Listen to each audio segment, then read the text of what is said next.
So I just sat down and recorded the audio portion of the video that I just posted on YouTube. At least the last video. Just look at the last one. Just, you guys know what I'm talking about. So we just did the audio portion for that. I'm sitting here thinking about this ridiculous amount of just stupid shit that this manager did, right? This manager that I had several years ago that I'm trying to share with you guys successes on the channel, but with this guy, a lot of the failures, because that's how we gotta learn, right? We gotta see the good stuff, gotta see the bad stuff. And I shared with you guys, that this guy was a joke, that fellow peers, his managers would make fun of him, his employees would make fun of him. He was considered, this loser pussy, where his wife would lay clothes out for him and dictate what he could and couldn't eat at work. He would convolute the system by putting, pizza on salad so that he could get away with eating salad and telling his wife he ate a salad instead of standing up and just telling her at 45, 50 years old, I didn't want a salad today, whatever, that he was a joke, just all these things. And as I was sitting here thinking about this guy, one story came to mind that I knew.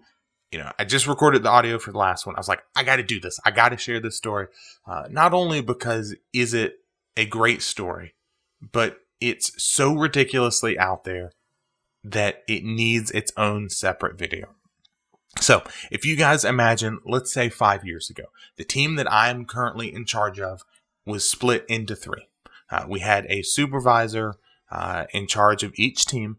And then those three supervisors reported to the guy that we're talking about today, right? This manager that was, and again, as I've heard from some of his current employees at this other company, still a piece of shit, still has not changed, still a loser joke that can't stand up to anybody and is a yes man to everybody. And maybe we need to talk about that. But today we're going to talk about probably his biggest failure that I've ever seen, and something that is completely ridiculous and out there and unacceptable for a manager to do. So again, like I said, picture 5 years ago, you have a team. It is split into three different groups for three different portions of the business. Myself, supervisor for one of the teams. We have another male, a black guy that is in charge of second team. Not that it matters, but just kind of to paint this picture. And we have an older white woman in charge of the third team. Now, what this guy would do, this manager, is he would say, hey, we need to go to our sister site that he was also in charge of in Richmond, Virginia. Do you want to go with me? You want to ride with me? We'll ride the 2 hours up there, hour and a half up there. We can talk, you can hang out, we'll go grab lunch, etc. Sure, why not? He would go to this other guy, and he would say, hey, you want to go hang out? You want to drive up, next time I go up to Richmond and we'll go to lunch, or even around the office. Hey man, I'm going to go grab some lunch today. Do you want to walk down the street with me and grab some lunch? Or, hey, I'm going to go with Sam to go get some lunch. So, if anything comes up, just text me or call me. Cool. And after a couple of these, whether they be one-on-ones, where he would, this direct, I would speak to him, he'd speak to me, I'd ask for advice or, give some feedback, and he'd do the same. And then he would do the same thing with this other male supervisor. And then the trips to our sister site and the lunches. I had to ask the question, why are we not taking Jane with us to Richmond? Why aren't you taking her to lunch? Why do you not have any one-on-ones in private with her? Anytime that those two met, it was it was out in the open with the rest of the team members. What's the deal? And his response was, well, she's a woman. Okay. So a few things here. This gentleman, used that term loosely after sharing the story, was 45 years old. Our other supervisor was 20 years older than he is now. She's been married to the same man for 40-some years, I believe.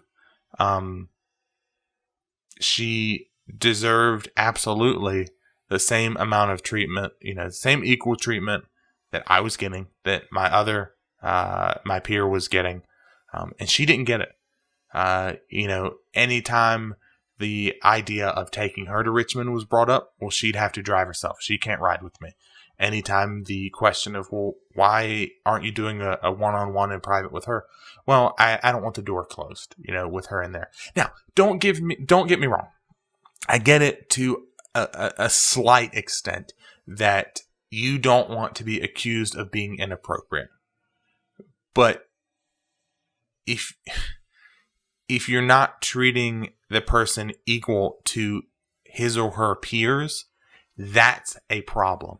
It's not an issue of, I don't want to have the door closed in a meeting room so that she can, so I can avoid her accusing me of something nefarious. It's, you're not giving her equal treatment to the two guys that also work in the same position. And it was a completely, and still is, a completely unacceptable way of looking at being a manager. As a manager, you treat everybody regardless of the color of their skin, regardless of what's between their legs, regardless of what they have affection for in their personal life. You treat everybody equally. This isn't a channel where we're going to talk about politics. This isn't a channel where we're going to talk about, a lot of things that, socially speaking, I don't need to talk about. It's not what this channel is about. But as a manager, the one thing that you absolutely do, no matter what, is treat each and every single person, regardless of those things that are listed, right?